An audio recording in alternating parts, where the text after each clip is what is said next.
ಗರುಡನಂತೆ ಯಜ್ಞಕುಂಡ ದುಂಡೆಯಂತೆ ದಿವಕೆ ದಾಳಿ ಇಕ್ಕುತ ದಿವಕೆ ದಾಳಿ ಇಕ್ಕುತ ದಿವಕೆ ದಾಳಿ ಇಕ್ಕುತ ನೋಡು ನೋಡು ನೋಡು ನೋಡು ನಮ್ಮ ಬಾವುಟ ಬಾನ ಬಯಲ ನೇರಿದಲ್ಲಿ ನಮ್ಮ ಬಾವುಟ ನೋಡು ನೋಡು ನೋಡು ನೋಡು ನಮ್ಮ ಬಾವುಟ ಬಾನ ಬಯಲ ನೇರಿದಲ್ಲಿ ನಮ್ಮ ಬಾವುಟ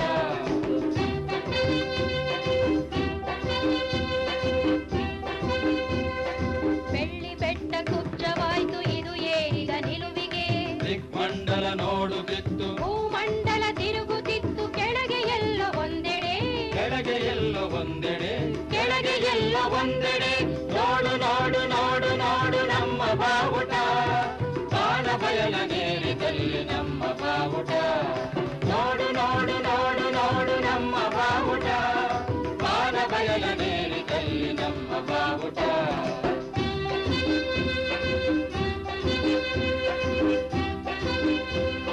ಬೆರಗು ಗಂಡ ವೀಕ್ಷಿಸಿದಳು ತಾಯಿ ಪೃಥ್ವಿ ಶ್ಯಾಮಲೆ ನೀಲ ಕಡಲು ತೊದಲುತ್ತಿತ್ತು ಜಯ ಘೋಷವ ಅಲೆ ಅಲೆ ಜಯ ಹೇ ಜಯ ಹೇ ಬೆರಗು ಗಂಡ ವೀಕ್ಷಿಸಿದಳು ತಾಯಿ ಪೃಥ್ವಿ ಶ್ಯಾಮಲೆ ನೀಲ ಕಡಲು ತೊದಲುತ್ತಿತ್ತು ಜಯ ಘೋಷವ ಅಲೆ ಅಲೆ ಜಯ ಹೇ ಜಯ ಹೇ ಜಯ ಹೇ ಜಯ ಹೇ ಸೂರ್ಯ ಚಂದ್ರ ಕಿತ್ಯ ಬಳಗ ಸಲ್ಲಿಸಿದವು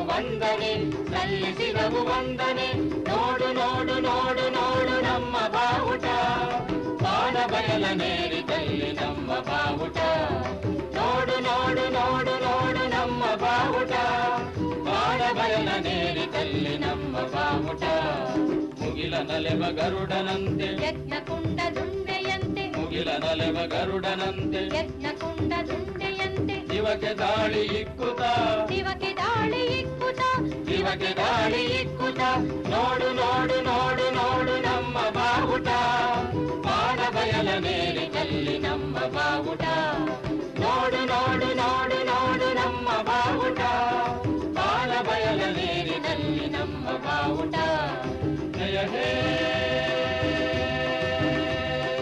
ಜಯ ಹೇ ಜಯ ಹೇ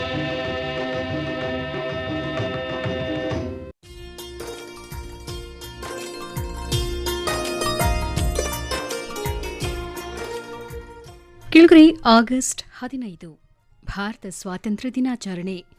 ಸ್ವಾತಂತ್ರ್ಯೋತ್ಸವ ಆಚರಣೆಯ ಜೊತೆ ಪರಿಸರದ ಬಗ್ಗೆಯೂ ಕಾಳಜಿ ಇರಲಿ. ಶ್ರದ್ಧೆ ಮತ್ತು ಭಕ್ತಿಯಿಂದ ತ್ರಿವರ್ಣ ರಾಷ್ಟ್ರಧ್ವಜವನ್ನು ಹಾರಿಸುವಾಗ ಯಾವುದೇ ರೀತಿಯ ಏಕಬಳಕೆ ಪ್ಲಾಸ್ಟಿಕ್ನಿಂದ ಮಾಡಿದ ರಾಷ್ಟ್ರಧ್ವಜವನ್ನು ಉಪಯೋಗಿಸಬೇಡಿ.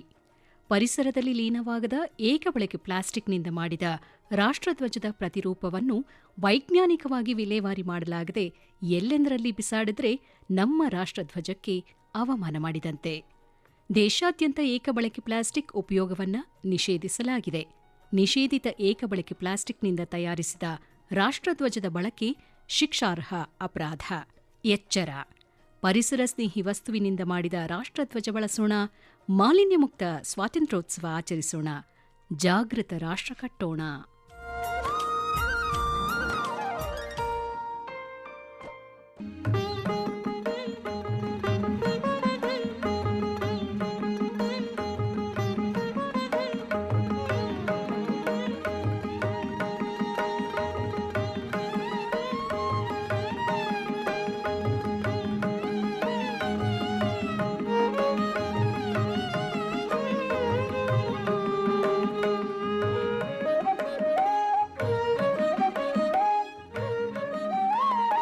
ಬೆಳಗುತ್ತಿರು ಭಾರತದ ಬಿಡುಗಡೆಯ ಬೆಳಕೆ, ಬೆಳಗುತ್ತಿರು ಭಾರತದ ಬಿಡುಗಡೆಯ ಬೆಳಕೆ, ಶ್ರಾವಣದ ಶುಭ ದಿನದಿ ಎಮೆದೆರೆದ ಬೆಳಕೆ, ಶ್ರಾವಣದ ಶುಭ ದಿನದಿ ಎಮೆದೆರೆದ ಬೆಳಕೆ, ಬೆಳಗುತ್ತಿರು ಬೆಳಗುತ್ತಿರು ಬೆಳಗುತ್ತಿರು ಬೆಳಕೆ, ಬೆಳಗುತ್ತಿರು ಬೆಳಗುತ್ತಿರು ಬೆಳಗುತ್ತಿರು ಬೆಳಕೆ, ಬೆಳಗುತ್ತಿರು ಭಾರತದ ಬಿಡುಗಡೆಯ ಬೆಳಕೆ, ಬೆಳಗುತ್ತಿರು ಭಾರತದ ಬಿಡುಗಡೆಯ ಬೆಳಕೆ, ಬೆಳಗುತ್ತಿರು ಭಾರತದ ಬಿಡುಗಡೆಯ ಬೆಳಕೆ.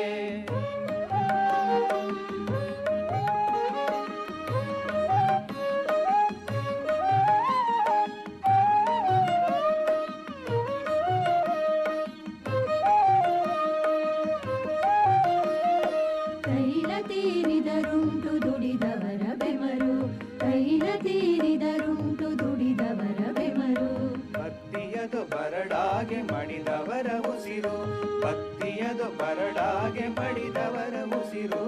ನಿನ್ನೊಡಲ ಬಟ್ಟಲಿಗೆ ಕೋಟಿ ಮಕ್ಕಳ ಬಸಿರು, ನಿನ್ನೊಡಲ ಬಟ್ಟಲಿಗೆ ಕೋಟಿ ಮಕ್ಕಳ ಬಸಿರು. ಮೀಸಲಿದೆವೋ ಬೆಳಕೆ ಆ ಹುತಾತ್ಮರ ಮಡಿಲು, ಮೀಸಲಿದೆವೋ ಬೆಳಕೆ ಆ ಹುತಾತ್ಮರ ಮಡಿಲು. ಬೆಳಗುತ್ತಿರು ಭಾರತದ ಬಿಡುಗಡೆಯ ಬೆಳಕೆ, ಬೆಳಗುತ್ತಿರು ಭಾರತದ ಬಿಡುಗಡೆಯ ಬೆಳಕೆ. ಶ್ರಾವಣದ ಶುಭ ದಿನದಿ ಎಮೆದೆರೆದ ಬೆಳಕೆ, ಶ್ರಾವಣದ ಶುಭ ದಿನದಿ ಎಮೆದೆರೆದ ಬೆಳಕೆ. ಬೆಳಗುತ್ತಿರು ಬೆಳಗುತ್ತಿರು ಬೆಳಗುತ್ತಿರು ಬೆಳಕೆ, ಬೆಳಗುತ್ತಿರು ಬೆಳಗುತ್ತಿರು ಬೆಳಗುತ್ತಿರು ಬೆಳಕೆ. ಬೆಳಗುತ್ತಿರು ಭಾರತದ ಬಿಡುಗಡೆಯ ಬೆಳಕೆ, ಬೆಳಗುತ್ತಿರು ಭಾರತದ ಬಿಡುಗಡೆಯ ಬೆಳಕೆ, ಬೆಳಗುತ್ತಿರು ಭಾರತದ ಬಿಡುಗಡೆಯ ಬೆಳಕೆ.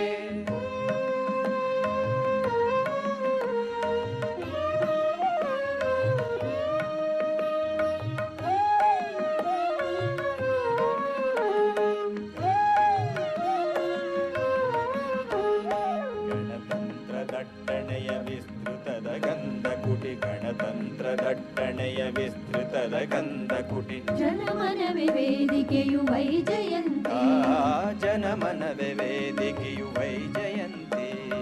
ಸಕಲ ಸೌಹಾರ್ದದ ಸಮಬಾಳು ನಿನ್ನ ಗುಡಿ, ಸಕಲ ಸೌಹಾರ್ದದ ಸಮಬಾಳು ನಿನ್ನ ಗುಡಿ. ಸತ್ಯ ಸೂರ್ಯನ ತೇಜ ನಿನದಾಯ್ತು ಪ್ರಣತಿ, ಸತ್ಯ ಸೂರ್ಯನ ತೇಜ ನಿನದಾಯ್ತು ಪ್ರಣತಿ. ಬೆಳಗುತ್ತಿರು ಭಾರತದ ಬಿಡುಗಡೆಯ ಬೆಳಕೆ, ಬೆಳಗುತ್ತಿರು ಭಾರತದ ಬಿಡುಗಡೆಯ ಬೆಳಕೆ. ಶ್ರಾವಣದ ಶುಭ ದಿನದಿ ಎಮೆದೆರೆದ ಬೆಳಕೆ, ಶ್ರಾವಣದ ಶುಭ ದಿನದಿ ಎಮೆದೆರೆದ ಬೆಳಕೆ. ಬೆಳಗುತ್ತಿರು ಬೆಳಗುತ್ತಿರು ಬೆಳಗುತ್ತಿರು ಬೆಳಕೆ, ಬೆಳಗುತ್ತಿರು ಬೆಳಗುತ್ತಿರು ಬೆಳಗುತ್ತಿರು ಬೆಳಕೆ. ಬೆಳಗುತ್ತಿರು ಭಾರತದ ಬಿಡುಗಡೆಯ ಬೆಳಕೆ, ಬೆಳಗುತ್ತಿರು ಭಾರತದ ಬಿಡುಗಡೆಯ ಬೆಳಕೆ, ಬೆಳಗುತ್ತಿರು ಭಾರತದ ಬಿಡುಗಡೆಯ ಬೆಳಕೆ.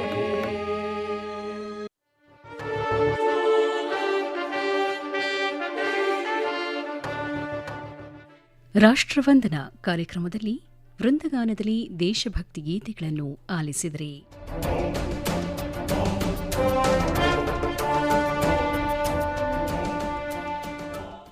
ಇದು ಆಕಾಶವಾಣಿ ಬೆಂಗಳೂರು.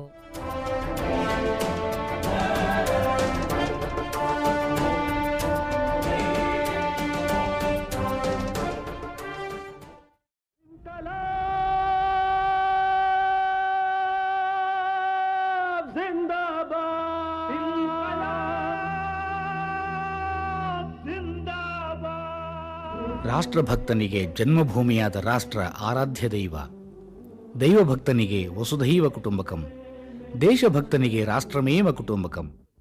ಎಲ್ಲ ಪ್ರಜೆಗಳು ರಾಷ್ಟ್ರದೇವತೆಯ ಅಂಶಗಳು.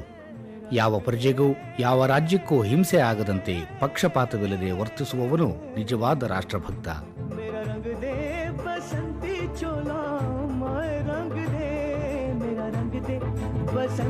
चोला माए रंग दे, मेरा रंग दे बसंती चोला रंग दे, रंग दे रंग दे बसंती चोला माए.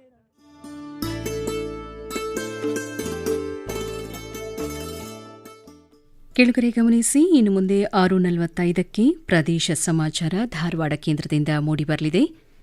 6:55 ಸಂಸ್ಕೃತದಲ್ಲಿ ವಾರ್ತೆಗಳು ದೆಹಲಿ ಕೇಂದ್ರದಿಂದ.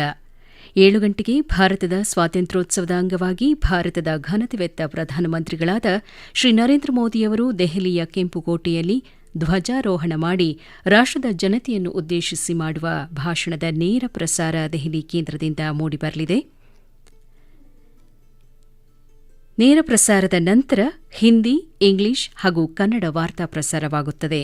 ತದನಂತರ ಭಾರತದ ಸ್ವಾತಂತ್ರ್ಯೋತ್ಸವದ ಅಂಗವಾಗಿ ಕರ್ನಾಟಕದ ಘನತೆವೆತ್ತ ರಾಜ್ಯಪಾಲರಾದ ಶ್ರೀ ಥಾವರ್ಚಂದ್ ಗೆಹ್ಲೋಟ್ ಅವರಿಂದ ರಾಜ್ಯದ ಜನತೆಗೆ ಸಂದೇಶ. ನಂತರ ಕರ್ನಾಟಕ ರಾಜ್ಯದ ಮಾನ್ಯ ಮುಖ್ಯಮಂತ್ರಿಗಳಾದ ಶ್ರೀ ಸಿದ್ದರಾಮಯ್ಯ ಅವರಿಂದ ಸ್ವಾತಂತ್ರ್ಯೋತ್ಸವದ ಅಂಗವಾಗಿ ರಾಜ್ಯದ ಜನತೆಗೆ ಸಂದೇಶ ಮೂಡಿಬರಲಿದೆ. ಇನ್ನು ಮುಂದೆ ಧಾರವಾಡ ಕೇಂದ್ರದಿಂದ ಪ್ರದೇಶ ಸಮಾಚಾರ.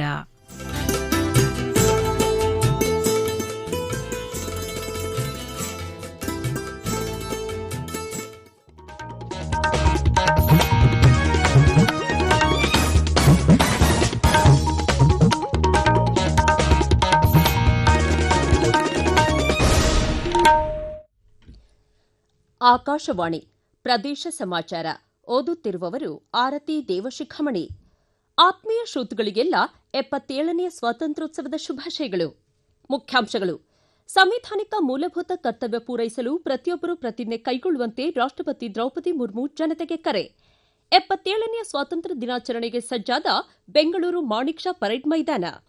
ರಾಜ್ಯದ 19 ಮಂದಿ ಪೊಲೀಸ್ ಅಧಿಕಾರಿ ಮತ್ತು ಸಿಬ್ಬಂದಿಗೆ ರಾಷ್ಟ್ರಪತಿಯವರ ಪೊಲೀಸ್ ವಿಶಿಷ್ಟ ಹಾಗೂ ಶ್ಲಾಘನೀಯ ಸೇವಾ ಪದಕ ಪ್ರಕಟ. ಗತಕಾಲದ ವೈಭವ ಮರುಕಳಿಸುವ ದಸರಾ ಮಹೋತ್ಸವಕ್ಕೆ 30 ಕೋಟಿ ಪ್ರಸ್ತಾವನೆ ಸಲ್ಲಿಕೆ ಸಚಿವ ಡಾ ಎಚ್.ಸಿ. ಮಹದೇವಪ್ಪ. ಈಗ ವಾರ್ತೆಗಳ ವಿವರ. ಸಂವಿಧಾನಿಕ ಮೂಲಭೂತ ಕರ್ತವ್ಯವನ್ನು ಪೂರೈಸಲು ಪ್ರತಿಯೊಬ್ಬರೂ ಪ್ರತಿಜ್ಞೆ ಕೈಗೊಳ್ಳಬೇಕು ಎಂದು ರಾಷ್ಟ್ರಪತಿ ದ್ರೌಪದಿ ಮುರ್ಮು ದೇಶವಾಸಿಗಳಿಗೆ ಕರೆ ನೀಡಿದ್ದಾರೆ. ದೇಶದ 77ನೇ ಸ್ವಾತಂತ್ರ್ಯ ದಿನಾಚರಣೆಯ ಮುನ್ನಾ ದಿನವಾದ ನಿನ್ನೆ ದೇಶವಾಸಿಗಳನ್ನುದ್ದೇಶಿಸಿ ಭಾಷಣ ಮಾಡಿದ ಅವರು, ವೈಯಕ್ತಿಕ ಮತ್ತು ಸಾಮೂಹಿಕ ಚಟುವಟಿಕೆಗಳ ಎಲ್ಲ ಕ್ಷೇತ್ರಗಳಲ್ಲಿ ಉತ್ಕೃಷ್ಟತೆಯುತ್ತ ಸಾಗಲು ನಿರಂತರ ಪ್ರಯತ್ನ ಅಗತ್ಯ. ಆ ಮೂಲಕ ದೇಶ ನಿರಂತರ ಪ್ರಗತಿಯೊಂದಿಗೆ ಶ್ರದ್ಧೆ ಮತ್ತು ಸಾಧನೆಗಳ ಹೊಸ ಎತ್ತರವನ್ನು ಪಡೆಯುವಂತಾಗಬೇಕು ಎಂದು ಹೇಳಿದರು. ನಮ್ಮ ದೇಶ ಹೊಸ ಸಂಕಲ್ಪಗಳೊಂದಿಗೆ ಅಮೃತ ಕಾಲವನ್ನು ಪ್ರವೇಶಿಸಿದ್ದು 2047ರ ವೇಳೆಗೆ ಭಾರತವನ್ನು ಅಭಿವೃದ್ಧಿ ಹೊಂದಿದ ರಾಷ್ಟವನ್ನಾಗಿ ಮಾಡುವತ್ತ ಸಾಗುತ್ತಿದ್ದೇವೆ. ನಮ್ಮ ಸಂವಿಧಾನವು ಮಾರ್ಗದರ್ಶಿ ದಾಖಲೆಯಾಗಿದ್ದು, ಸಂವಿಧಾನದ ಪೀಠಿಕೆಯು ಸ್ವಾತಂತ್ರ್ಯ ಹೋರಾಟದ ಆದರ್ಶಗಳನ್ನು ಒಳಗೊಂಡಿದೆ. ನಮ್ಮ ರಾಷ್ಟದ ನಿರ್ಮಾತೃಗಳ ಕನಸುಗಳನ್ನು ನನಸಾಗಿಸಲು ಸೌಹಾರ್ದತೆ ಮತ್ತು ಸಹೋದರತ್ವದ ಮನೋಭಾವದಿಂದ ಮುನ್ನಡೆಯಬೇಕೆಂದು ಜನತೆಗೆ ಮನವಿ ಮಾಡಿದರು. ಜ್ಞಾನ ಮತ್ತು ವಿಜ್ಞಾನ ಕ್ಷೇತ್ರಗಳಲ್ಲಿ ಶ್ರೇಷ್ಠತೆಯನ್ನು ಸಾಧಿಸುವುದು ನಮ್ಮ ಗುರಿ ಮಾತ್ರವಲ್ಲ, ಅವು ನಮಗೆ ಮಾನವೀಯತೆಯ ಅಭಿವೃದ್ಧಿಯ ಸಾಧನಗಳಾಗಿವೆ. ಪ್ರಪಂಚಾದ್ಯಂತ ವಿಜ್ಞಾನಿಗಳು ಮತ್ತು ನೀತಿ ನಿರೂಪಕರು ಹವಾಮಾನ ಬದಲಾವಣೆ ಬಗ್ಗೆ ತುರ್ತು ಗಮನ ಹರಿಸಬೇಕಾಗಿದೆ ಎಂದು ಹೇಳಿದರು. ಸ್ವಾತಂತ್ರ್ಯ ದಿನಾಚರಣೆಯ ರಾಜ್ಯ ಮಟ್ಟದ ಸಮಾರಂಭಕ್ಕೆ ಬೆಂಗಳೂರಿನ ಮಾಣಿಕ್ ಷಾ ಪರೇಡ್ ಮೈದಾನ ಸಕಲ ಸಿದ್ದತೆಗಳೊಂದಿಗೆ ಸಜ್ಜಾಗಿದೆ ಎಂದು ಬಿಬಿಎಂಪಿ ಮುಖ್ಯ ಆಯುಕ್ತ ತುಷಾರ್ ಗಿರಿನಾಥ್ ಹೇಳಿದ್ದಾರೆ. ಮಾಣಿಕ್ ಷಾ ಪರೇಡ್ ಮೈದಾನದಲ್ಲಿ ಸ್ವಾತಂತ್ರ್ಯ ದಿನಾಚರಣೆಯ ರಾಜ್ಯ ಮಟ್ಟದ ಸಮಾರಂಭದ ಸಿದ್ದತೆಗಳ ಕುರಿತು ಸುದ್ದಿಗಾರರೊಂದಿಗೆ ಮಾತನಾಡಿದ ಅವರು, ಇಂದು ಬೆಳಗ್ಗೆ 9 ಗಂಟೆಗೆ ಮುಖ್ಯಮಂತ್ರಿ ಸಿದ್ದರಾಮಯ್ಯ ರಾಷ್ಟ ಧ್ವಜಾರೋಹಣ ಮಾಡಲಿದ್ದಾರೆ. ಧ್ವಜಾರೋಹಣದ ನಂತರ ಅವರು ಪರೇಡ್ ಪರಿವೀಕ್ಷಣೆ ಮತ್ತು ಗೌರವ ರಕ್ಷೆ ಸ್ವೀಕರಿಸಿ ನಾಡಿನ ಜನತೆಗೆ ಸ್ವಾತಂತ್ರ್ಯೋತ್ಸವದ ಸಂದೇಶವನ್ನು ನೀಡಲಿದ್ದಾರೆ ಎಂದು ತಿಳಿಸಿದರು. ಪಥ ಸಂಚಲನದಲ್ಲಿ ವಿವಿಧ ಶಾಲೆಗಳ ಮಕ್ಕಳನ್ನು ಒಳಗೊಂಡಂತೆ ಕವಾಯತು ಸೇರಿ ಒಟ್ಟು 38 ತುಕಡಿಗಳಲ್ಲಿ ಸುಮಾರು 1350 ಮಂದಿ ಭಾಗವಹಿಸಲಿದ್ದಾರೆ ಎಂದು ಹೇಳಿದರು. ಬೆಂಗಳೂರು ನಗರದ ಪೊಲೀಸ್ ಆಯುಕ್ತರಾದ ಬಿ ದಯಾನಂದ್ ಮಾತನಾಡಿ, ಸ್ವಾತಂತ್ರ್ಯ ದಿನಾಚರಣೆಗಾಗಿ ನಗರದಲ್ಲಿ ಬಿಗಿ ಪೊಲೀಸ್ ಬಂದೋಬಸ್ತ್ ಕೈಗೊಳ್ಳಲಾಗಿದ್ದು, ಸುಮಾರು 1000ಕ್ಕೂ ಹೆಚ್ಚು ಪೊಲೀಸ್ ಸಿಬ್ಬಂದಿಯನ್ನು ಭದ್ರತೆ ಕಾರ್ಯಕ್ಕೆ ನಿಯೋಜಿಸಲಾಗಿದೆ ಎಂದು ತಿಳಿಸಿದರು.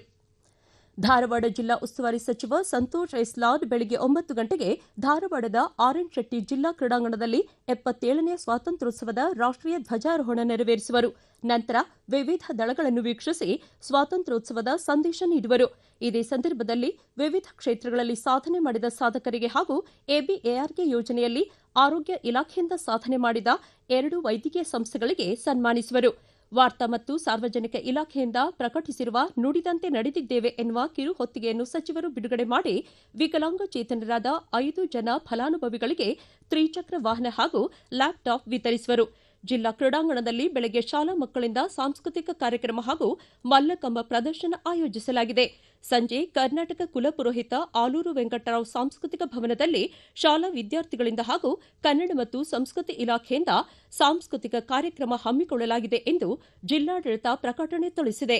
ಕಲಬುರಗಿ ಜಿಲ್ಲಾ ಉಸ್ತುವಾರಿ ಸಚಿವ ಪ್ರಿಯಾಂಕ್ ಖರ್ಗೆ ನಗರದ ಜಿಲ್ಲಾ ಪೊಲೀಸ್ ಪರೇಡ್ ಮೈದಾನದಲ್ಲಿ, ಶಿವಮೊಗ್ಗದಲ್ಲಿ ಜಿಲ್ಲಾ ಉಸ್ತುವಾರಿ ಸಚಿವ ಎಸ್ ಮಧು ಬಂಗಾರಪ್ಪ ಡಿಎಆರ್ ಮೈದಾನದಲ್ಲಿ ಆಯೋಜಿಸಲಾಗಿರುವ 77ನೇ ಸ್ವಾತಂತ್ರ್ಯೋತ್ಸವದ ಧ್ವಜಾರೋಹಣ ನೆರವೇರಿಸುವರು.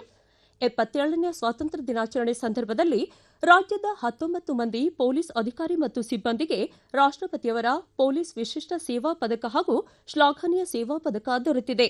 ರಾಷ್ಟ್ರಪತಿ ವಿಶಿಷ್ಟ ಸೇವಾ ಪೊಲೀಸ್ ಪದಕಕ್ಕೆ ಕರ್ನಾಟಕದ ಹೆಚ್ಚುವರಿ ಪೊಲೀಸ್ ಮಹಾನಿರ್ದೇಶಕರಾದ ಸೀಮಾಂತ್ ಕುಮಾರ್ ಸಿಂಗ್, ಎಸ್ ಮುರುಗನ್ ಆಯ್ಕೆಯಾಗಿದ್ದಾರೆ. ಕೆಎಸ್ಆರ್ಪಿ ಪೊಲೀಸ್ ಮಹಾನಿರೀಕ್ಷಕರಾದ ಸಂದೀಪ್ ಪಾಟೀಲ್, ಸಿಐಡಿ ಪೊಲೀಸ್ ಅಧೀಕ್ಷಕರಾದ Raghavendra K Hegde, DYSP BS Mohan Kumar, Karnataka Lokayukta DYSP B Girish, Ramanagara ಜಿಲ್ಲೆ ತಾವರೆಕೆರೆ ಪೊಲೀಸ್ ಠಾಣೆಯ ಇನ್ಸ್ಪೆಕ್ಟರ್ ರಾಮಪ್ಪ ಬಿ ಗುತ್ತೇರ್ ಸೇರಿದಂತೆ 17 ಪೊಲೀಸರಿಗೆ ಶ್ಲಾಘನೀಯ ಸೇವಾ ಪದಕ ಲಭಿಸಿದೆ. ಪ್ರದೇಶ ಸಮಾಚಾರ ಕೇಳುತ್ತಿದ್ದೀರಿ. ದಸರಾ ಮಹೋತ್ಸವವನ್ನು ವಿಜೃಂಭಣೆಯಿಂದ ಆಚರಿಸಲು ನಿರ್ಧರಿಸಲಾಗಿದೆ ಎಂದು ಮೈಸೂರು ಜಿಲ್ಲಾ ಉಸ್ತುವಾರಿ ಸಚಿವ ಡಾ ಎಚ್.ಸಿ. ಮಹದೇವಪ್ಪ ತಿಳಿಸಿದ್ದಾರೆ. ಮೈಸೂರಿನಲ್ಲಿ ನಿನ್ನೆ ಸುದ್ದಿಗಾರರೊಂದಿಗೆ ಮಾತನಾಡಿದ ಅವರು, ಈ ಬಾರಿಯ ದಸರಾ ಕಾರ್ಯಕ್ರಮಗಳನ್ನು ವ್ಯವಸ್ಥಿತವಾಗಿ ಆಯೋಜಿಸಲಾಗುವುದು. ಸೆಪ್ಟೆಂಬರ್ 1ಕ್ಕೆ ಗಜ ಪಯಣ ಸಮಾರಂಭ ನಡೆಯಲಿದೆ. ದಸರಾ ಆನೆಗಳು ಸೆಪ್ಟೆಂಬರ್ 4ಕ್ಕೆ ಅರಮನೆ ಆವರಣ ಪ್ರವೇಶಿಸಲಿವೆ.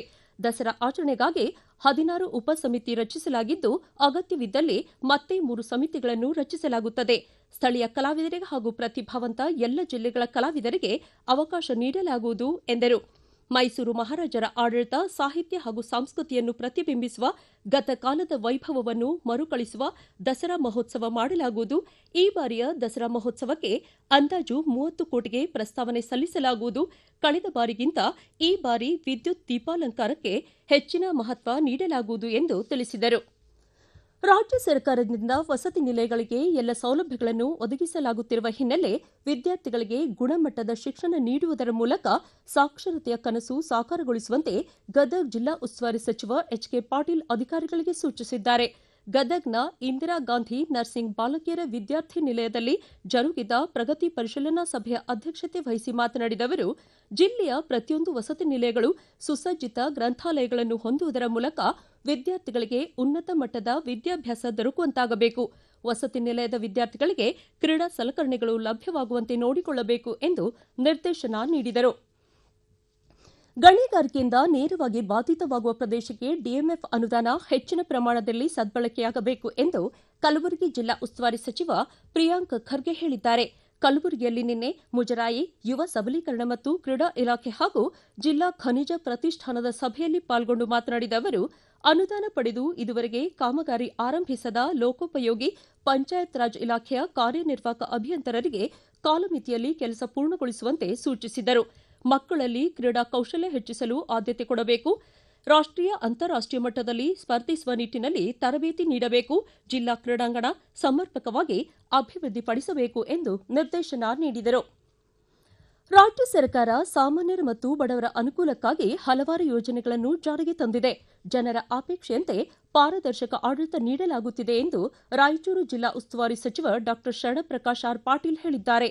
ರಾಯಚೂರಿನಲ್ಲಿ ನಿನ್ನೆ ಸುದ್ದಿಗಾರರೊಂದಿಗೆ ಮಾತನಾಡಿದ ಅವರು, ಕಲ್ಯಾಣ ಕರ್ನಾಟಕ ಭಾಗದ ಅಭಿವೃದ್ಧಿಗಾಗಿ ರಾಜ್ಯ ಸರ್ಕಾರದಿಂದ 5,000 ಕೋಟಿ ಘೋಷಿಸಲು ಚಿಂತನೆ ನಡೆದಿದೆ. ಈ ಭಾಗದಲ್ಲಿ ಖಾಲಿ ಇರುವ ಹುದ್ದೆಗಳನ್ನು ಭರ್ತಿ ಮಾಡಿಕೊಳ್ಳಲು ಕ್ರಮ ಕೈಗೊಳ್ಳಲಾಗಿದೆ ಎಂದರು. ಈಗ ಸಂಕ್ಷಿಪ್ತ ಸುದ್ದಿಗಳು. ಬ್ರಿಟಿಷರ ವಿರುದ್ಧ ಹೋರಾಡಿದ ಅಪ್ರತಿಮ ಸ್ವಾತಂತ್ರ್ಯ ಹೋರಾಟಗಾರ ಸಂಗೊಳ್ಳಿ ರಾಯಣ್ಣವರ ಜಯಂತಿ ಇಂದು. ಧಾರವಾಡ ಜಿಲ್ಲಾಧಿಕಾರಿಗಳ ಕಚೇರಿಯ ನೂತನ ಸಭಾಂಗಣದಲ್ಲಿ ಇಂದು ಕ್ರಾಂತಿವೀರ ಸಂಗೊಳ್ಳಿ ರಾಯಣ್ಣ ಜಯಂತಿ ಕಾರ್ಯಕ್ರಮ ಆಯೋಜಿಸಲಾಗಿದೆ. ಧಾರವಾಡ ಜಿಲ್ಲೆಯಲ್ಲಿ ಆಜಾದಿ ಕಾ ಅಮೃತ್ ಮಹೋತ್ಸವದ ನಿಮಿತ್ತ 93 ಅಮೃತ ಸರೋವರ ಜಲಮೂಲಗಳ ಪುನಶ್ಚೇತನ ಹಾಗೂ ಹೊಸದಾಗಿ ನಿರ್ಮಾಣ ಮಾಡಲಾಗಿದೆ. ಈ ಸರೋವರಗಳ ದಡಗಳಲ್ಲಿ ಸ್ವಾತಂತ್ರ್ಯೋತ್ಸವದ ಅಂಗವಾಗಿ ಇಂದು ತಿರಂಗಾ ಯಾತ್ರೆ ಸೇರಿ ಧ್ವಜಾರೋಹಣಕ್ಕೆ ಧಾರವಾಡ ಜಿಲ್ಲಾ ಪಂಚಾಯತ್ ಸಿದ್ದವಾಗಿದೆ. ಕಲಬುರಗಿ ನಗರದ ನಿವಾಸಿ ಸ್ವಾತಂತ್ರ್ಯ ಹೋರಾಟಗಾರ ರಾಮಾಚಾರ್ ನವಲಿ ಅವರ ಮನೆಗೆ ಅಧಿಕಾರಿಗಳೊಂದಿಗೆ ತೆರಳಿದ ಜಿಲ್ಲಾಧಿಕಾರಿ ಬಿ ಫೌಜಿಯಾ ತರನ್ನುಂ ಫಲ ತಾಂಬೂಲ ನೀಡಿ ಜಿಲ್ಲಾಡಳಿತದಿಂದ ಗೌರವ ಸಲ್ಲಿಸಿದರು. ಭಾರತ ಸ್ವಾತಂತ್ರ್ಯದ ಅಮೃತ ಮಹೋತ್ಸವದ ಅಂಗವಾಗಿ ಹಮ್ಮಿಕೊಂಡ ಹರ್ ಘರ್ ತಿರಂಗಾ ಅಭಿಯಾನ ಯಶಸ್ವಿಗೊಳಿಸುವಂತೆ ಹಾಗೂ ಪ್ರತಿಯೊಬ್ಬರೂ ತಮ್ಮ ಮನೆಗಳ ಮೇಲೆ ರಾಷ್ಟ ಧ್ವಜಾರೋಹಣ ನೆರವೇರಿಸಿ ಗೌರವ ಸಲ್ಲಿಸುವಂತೆ ಯಾದಗಿರಿ ಜಿಲ್ಲಾಧಿಕಾರಿ ಡಾ ಬಿ ಸುಶೀಲಾ ಹೇಳಿದ್ದಾರೆ. ಬಳ್ಳಾರಿ ಜಿಲ್ಲೆಯ 5 ತಾಲೂಕುಗಳಲ್ಲಿ ಮನ್ರೇಗಾ ಯೋಜನೆಯಡಿ ನಿರ್ಮಿಸಲಾಗಿರುವ 112 ಅಮೃತ ಸರೋವರ ಕೆರೆಗಳ ಬಳಿ ಇಂದು ಧ್ವಜಾರೋಹಣ ನೆರವೇರಿಸಲಾಗುತ್ತದೆ. ಕೊನೆಯಲ್ಲಿ ಮತ್ತೊಮ್ಮೆ ಮುಖ್ಯಾಂಶಗಳು. ಸಾಂವಿಧಾನಿಕ ಮೂಲಭೂತ ಕರ್ತವ್ಯ ಪೂರೈಸಲು ಪ್ರತಿಯೊಬ್ಬರೂ ಪ್ರತಿಜ್ಞೆ ಕೈಗೊಳ್ಳುವಂತೆ ರಾಷ್ಟಪತಿ ದ್ರೌಪದಿ ಮುರ್ಮು ಜನತೆಗೆ ಕರೆ. 77ನೇ ಸ್ವಾತಂತ್ರ್ಯ ದಿನಾಚರಣೆಗೆ ಸಜ್ಜಾದ ಬೆಂಗಳೂರು ಮಾಣಿಕ್ ಷಾ ಪರೇಡ್ ಮೈದಾನ. ರಾಜ್ಯದ 19 ಮಂದಿ ಪೊಲೀಸ್ ಅಧಿಕಾರಿ ಮತ್ತು ಸಿಬ್ಬಂದಿಗೆ ರಾಷ್ಟಪತಿಯವರ ಪೊಲೀಸ್ ವಿಶಿಷ್ಟ ಹಾಗೂ ಶ್ಲಾಘನೀಯ ಸೇವಾ ಪದಕ ಪ್ರಕಟ. ಗತಕಾಲದ ವೈಭವ ಮರುಕಳಿಸುವ ದಸರಾ ಮಹೋತ್ಸವಕ್ಕೆ 30 ಕೋಟಿ ಪ್ರಸ್ತಾವನೆ ಸಲ್ಲಿಕೆ. ಸಚಿವ ಡಾ ಎಚ್.ಸಿ. ಮಹದೇವಪ್ಪ. ಇಲ್ಲಿಗೆ ಪ್ರದೇಶ ಸಮಾಚಾರ ಮುಕ್ತಾಯವಾಯಿತು.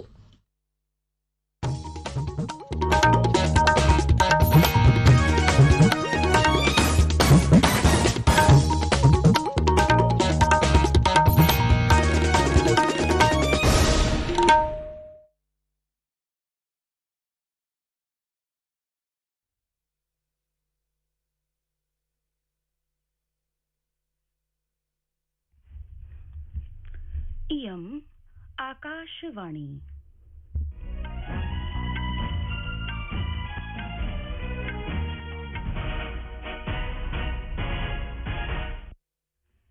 सम्प्रति वार्ताः श्रूयन्ताम्। प्रवाचिका मुदिता व्यतालः। अद्य राष्ट्रं 77तमं स्वतन्त्रता दिवस समारोहं हर्षोल्लासेन आमान्यति। प्रधानमन्त्री श्री नरेन्द्र मोदी देहल्याः प्रतिष्ठिते रक्तदुर्गे राष्ट्रिय त्रिवर्णध्वजम् उत्तोलयिष्यति, अपि च राष्ट्रमपि सम्बोधयिष्यति। स्वतन्त्रतायाः अमृत महोत्सव समारोहस्यापि पूर्णता अद्यैव भविष्यति। अस्मिन् वर्षे श्रीमोदिना अमृत महोत्सवस्य आरम्भः मार्च मासस्य 12 दिनाङ्कात् गुजरातस्य अहमदाबादस्थितात् साबरमती आश्रमात् कृतः आसीत्। श्रीमोदी अद्य गार्ड ऑफ ऑनर इत्यस्यापि निरीक्षणं करिष्यति। तस्य निरीक्षणानन्तरं प्रधानमन्त्री रक्तदुर्गस्य प्राचीरं प्रति अग्रसरो भविष्यति। तत्र तस्य स्वागतं रक्षामन्त्री राजनाथ सिंहः, रक्षाराज्यमन्त्री अजय भट्टः, रक्षादलस्य अध्यक्षः अनिल चौहानः, थलसेनाध्यक्षः मनोज पाण्डेयः, नौसेनाध्यक्षः आर हरिकुमारः, वायुसेनाध्यक्षः वीआर चौधरी च करिष्यन्ति। यदा प्रधानमन्त्री राष्ट्रियध्वजम् उत्तोलयिष्यति तदैव वायुसेनायाः द्वाभ्यां वायुयानाभ्यां तत्र पुष्पवृष्टिः भविष्यति। राष्ट्रपतिः द्रौपदी मुर्मुः स्वाधीनता दिवसस्य पूर्वसन्ध्याकाले सशस्त्र बलानां केन्द्रीय सशस्त्र आरक्षि बलानां च कार्यकर्तॄणां कृते 67 वीरता पुरस्कार प्रदानाय स्वीकृतिं दत्तवती, येषु 4 कीर्तिचक्राणि, 11 शौर्यचक्राणि सन्ति। एतदतिरिच्य शौर्यचक्र सम्मानाय 52 सैन्यपदकानि, 3 नौसैन्यपदकानि, 4 वायुसेनापदकानि सम्मिलितानि सन्ति। राष्ट्रपति पदासीना द्रौपदी मुर्मुः प्रोक्तवती यत् राष्ट्रं सर्वेषु पदक्षेपेषु उचितं कार्यं समाचरति। स्वाधीनता दिवसस्य पूर्व सन्ध्यायां राष्ट्रं सम्बोधयन्ती अनया कथितं यत् विगतेषु वर्षेषु देशे उच्च वस्तु सेवा ऋणं प्रख्यापितम्, मुद्रास्फीतौ अपि नियन्त्रणं स्थापितम्। राष्ट्रपतिः कथितवती यत् भारतीय अर्थव्यवस्था न केवलं कोविड समये सिद्धा जाता, अपितु अन्येभ्यः देशेभ्यः आशा प्रकटिता अस्ति। सा अग्रे कथितवती यत् जनजातीय जनानां स्थितौ अपि संशोधनम् आगतम्। प्रगतेः यात्रायां तेषां कृते अनेक विशेष कार्यक्रमाः प्रचाल्यन्ते। राष्ट्रपतिः प्रोक्तवती यत् भारतम् अशेषे विश्वे विकासस्य लक्ष्यं मानवीय सहयोगं च संवर्धयितुं महत्वपूर्ण भूमिकां निभालयति। प्रसार भारती अद्य स्वतन्त्रता दिवस समारोहस्य साक्षात् प्रसारणं करिष्यति। रक्तदुर्गतः साक्षात् प्रसारणार्थं व्यापक प्रबन्धाः कृताः सन्ति। रक्तदुर्गस्य प्राचीरात् ध्वजारोहणस्य ऐतिहासिक क्षण प्रदर्शनाय दूरदर्शनेन 40 कैमरा इति छायांकन यन्त्राणि स्थापितानि सन्ति। दूरदर्शन वाहिन्याम् अस्य कार्यक्रमस्य सांकेतिकानुवादः प्रसारयिष्यते। चन्द्रयानं तृतीयं साम्प्रतं यावत् चन्द्रस्य कक्षा समीपं प्राप्नोत्। भारतीय अंतरिक्ष अनुसंधान संघटनेन इसरो इत्यनेन अद्य चन्द्रयान तृतीयस्य विषये सूचना प्रदत्ता। तत्रोक्तं यत् एतत् महत्वपूर्णं वर्तते यत् तृतीयं ऑर्बिट रिडक्शन मनूवर इत्यस्य साफल्यं तत्र जातम्। तत्र च इदमपि अवधेयं यत् चन्द्रयान तृतीयं चन्द्रकक्षायामपि प्रविष्टम् इति वार्ताः।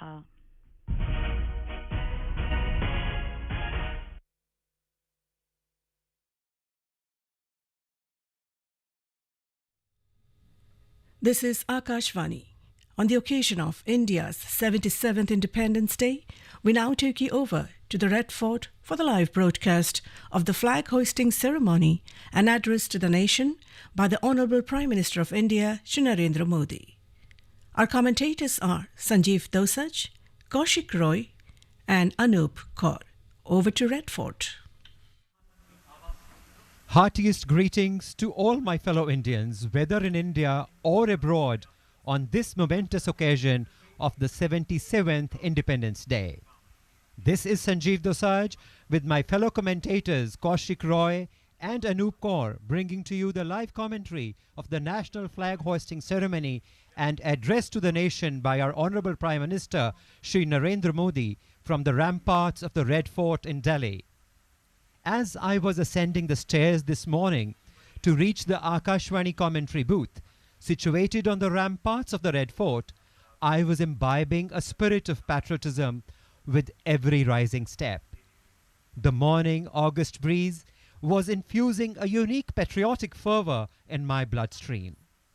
The fluttering national flags all around and the Har Ghar Tiranga, which I can see on the rooftops of many houses, resounds a unique chorus of nationalism in the hearts of all Indians.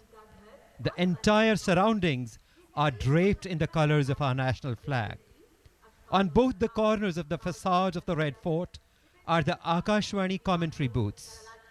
On my left are seated the diplomats and selected civil servants and defense officers and judicial judges of the High Court and Supreme Court, and further beyond the dais, the ministerial colleagues of Honorable Prime Minister are seated. From the AKASHVANI commentary booth, I can see the facade of the Red Fort bedecked with floral arrangements to celebrate the joy of independence. The podium from where the Honorable Prime Minister will address the nation bears the emblem of India, the Ashok Chakra from Sarnath in Varanasi. The entire dais has been tastefully decorated with flowers of the colors of our national flag, saffron, white and green, with bright marigolds, anthuriums, gladioli, ferns and green foliage.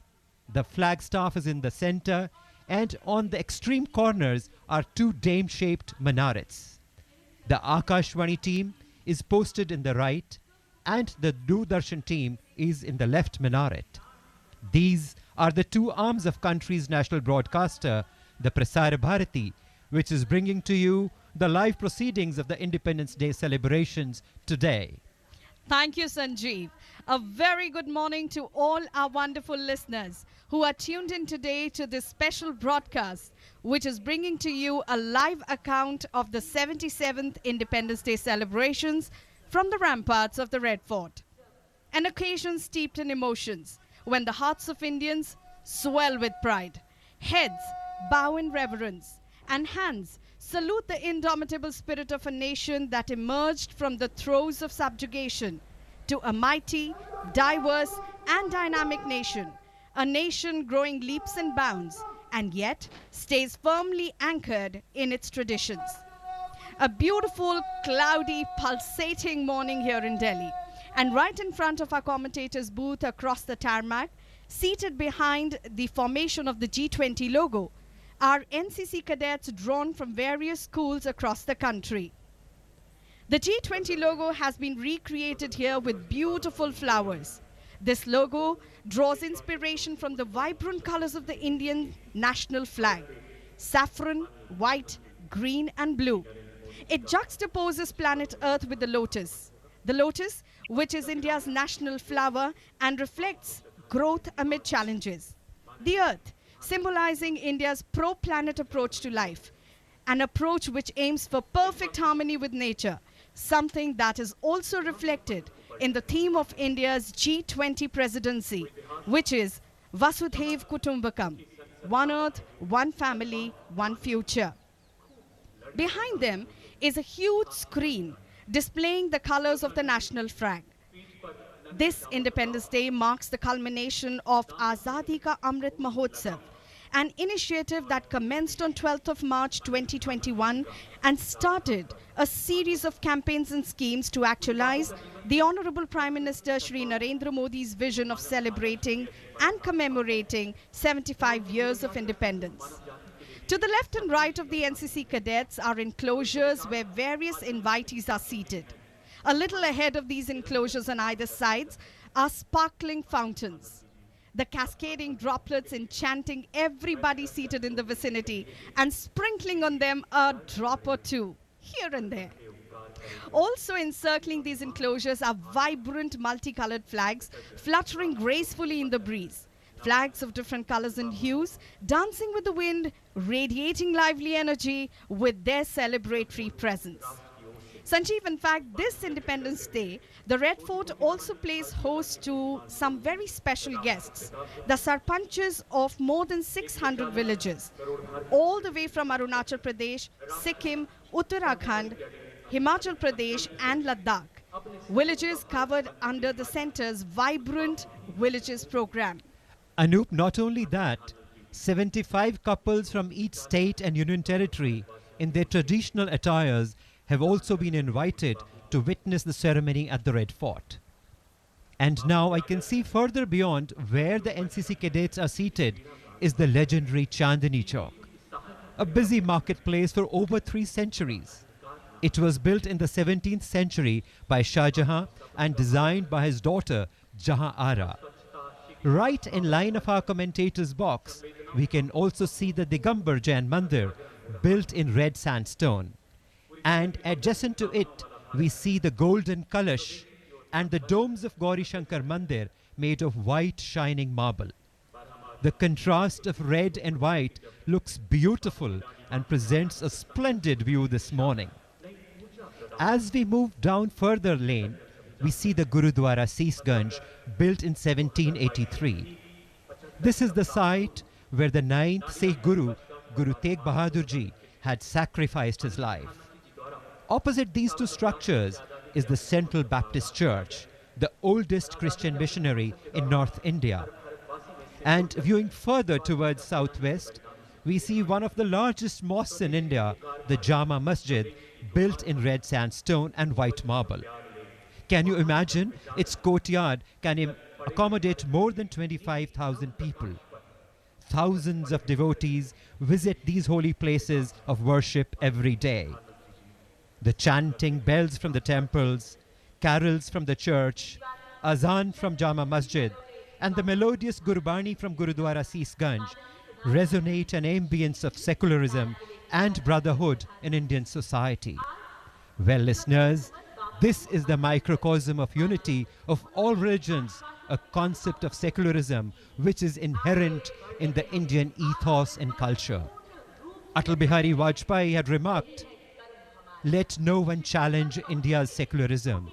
It flows in our blood." Beautifully recreated the scene there, Sanjeev. And being seated here at the ramparts of the Red Fort, one just cannot miss the magnificence and opulence of this monument. Built by Shah Jahan in 17th century, this fort was declared a UNESCO World Heritage Site in 2007. Interestingly, this rampart that I and Sanjeev are seated on was a late... The fort gets its name from the massive enclosing walls which are made of red sandstone. The main entrance of the fort is the Lahori Gate, which opens up into Chatta Chowk, a covered street that used to house Delhi's most talented carpet weavers, goldsmiths, etc. Towards the southern side is the majestic Delhi Gate. And in fact, Sanjeev, I wonder if this fort were to speak, what would it say? Would it tell us about what it has witnessed, the euphoria of the Indians every year since 1947 on the 15th of August? A day of immense importance for every Indian. A day marking the end of a long and arduous journey towards freedom.